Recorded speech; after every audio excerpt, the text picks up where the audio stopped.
पहले तो ये ले लीजिए, 2 दिन पहले आपको कहा था 20,000 आएगा सितंबर में, अब तो लगता है मुझे अगले हफ्ते ही आने वाला है। हाँ। तो पहली बात तो उसके लिए तैयारी कर लीजिए।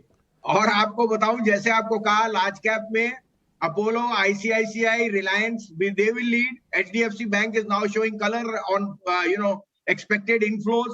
So stay with the leaders: Reliance, Apollo Hospital, ICICI, and you can add a Grasim over there. मैंने आपको 2 पिक्स भी दिए थे प्योरली ऑन द बैक कि Tata tele is the consumption facing arm, consumer facing arm of the telecom and the digital network, और ये share का भाव 150 रुपए मुझे दिखता है विद इन दिस ईयर। दूसरा, मैंने आपको जेपी पावर कहा था ऑन द बैक के 2,500 मेगावाट की जो उनकी कैपेसिटी है, that has a market cap of 6,000 crore against an NTPC which is 10 times that size and which has a market cap of 2,30,000 crore. So I think that ये EBITDA positive इस quarter में results बहुत अच्छे होंगे JP power के। मुझे 15 और 18 का भाव उसमें दिखता है। आज की मेरी टॉप पिक होगी 2 PSUs। मुझे गेल और आईजीएल, ये दोनों बहुत पसंद है। और आज आपने देखा भी है कि गैस बेस्ड इंसेंटिव्स बहुत ज्यादा है, and as gas prices rise their both their margins will do well, both GAIL and IGL. You can also see Grasim and Hindalco be very, very good long-term large cap picks. Grasim, Hindalco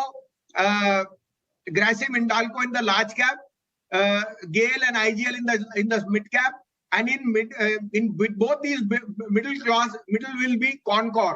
Because आपने देखा था Concor के management ने कहा कि we are seeing shortage of rakes. Now with this whole rail re-rating and the production of rakes, I think Concor is poised to go back to 4,000 rupees in the next 1 year.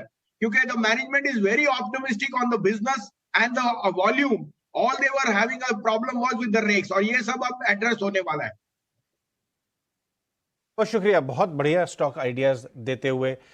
के बावजूद जो growth है वो काफी अच्छा report किया है, वो एक बहुत ही पॉजिटिव बात है फॉर द सेक्टर।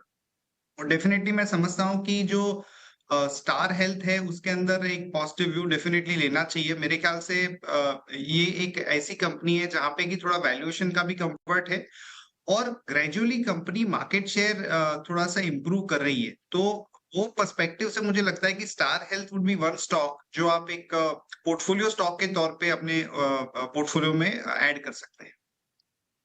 ठीक है, स्टार हेल्थ एक पोर्टफोलियो स्टॉक बनता है हिमांग की तरफ से। पॉलीकैब और केईआई इंडस्ट्रीज, मैं इन पे आपसे बात करना चाहूंगा। आपको याद होगा हिमांग काफी क्लियरली जब इसका आईपीओ आया था पॉलीकैब का, तब इसका साल का प्रॉफिट करीब करीब 500-600 करोड़ के करीब था, अगर मेरी याददाश्त मुझे सही हेल्प कर रही है। इस समय 500-600 करोड़ रुपए पॉलीकैब क्वार्टर का करता है। और अगर आप इसका लंबा चार्ट देखें तो आपको मालूम चलेगा कि पॉलीकैब ने कितना बढ़िया वैल्यू क्रिएशन किया है। साथ में अगर आप केईआई का भी देखें, इनके वैल्यूएशन पे आपकी क्या राय बन रही है? अब हिमांग आरआर काबिल जो अनदर 3rd या 4th लार्जेस्ट है इंडस्ट्रियल, ये पूरा होम इम्प्रूवमेंट और ये जो केबल तार का कॉपर वायर्स का जो पूरा स्पेस है, इसमें इंटरेस्ट बहुत है एचएनआई का, इंस्टीट्यूशंस का। इन दोनों में कोई पसंद है आपको या आप आरआर काबिल देखेंगे?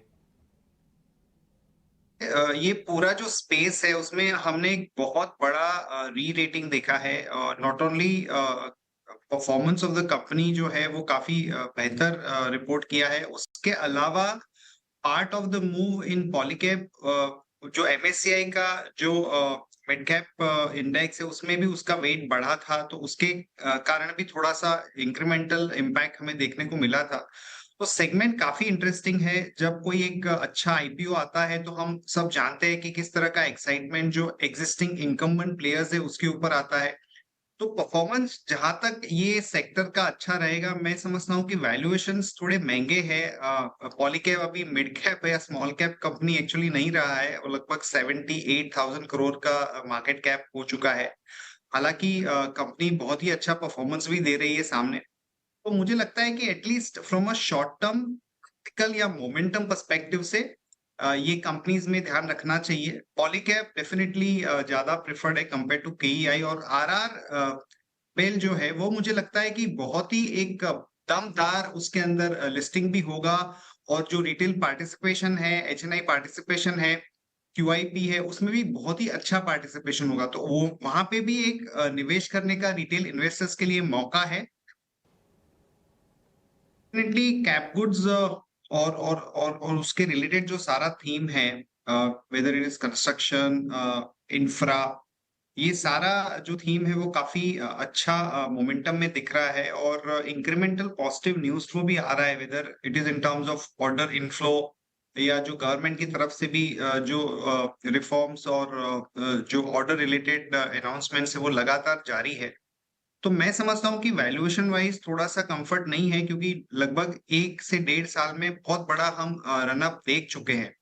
पर मोमेंटम है तो उसमें थोड़ा सा पार्टिसिपेंट जरूर बनता है। तो मैं इसके अंदर 2 पर्टिकुलर स्टॉक्स को प्रेफर करता हूँ। एक तो डेफिनेटली सीमेंस रहेगा, जहाँ पे थोड़ा सा बीच में कंट्रोवर्सी हुआ था, उसके बाद में वो कंट्रोवर्सी अभी सेटल हो गया है और बड़ा ऑर्डर भी रिसेंटली मिला है, तो वो एक देखना चाहिए।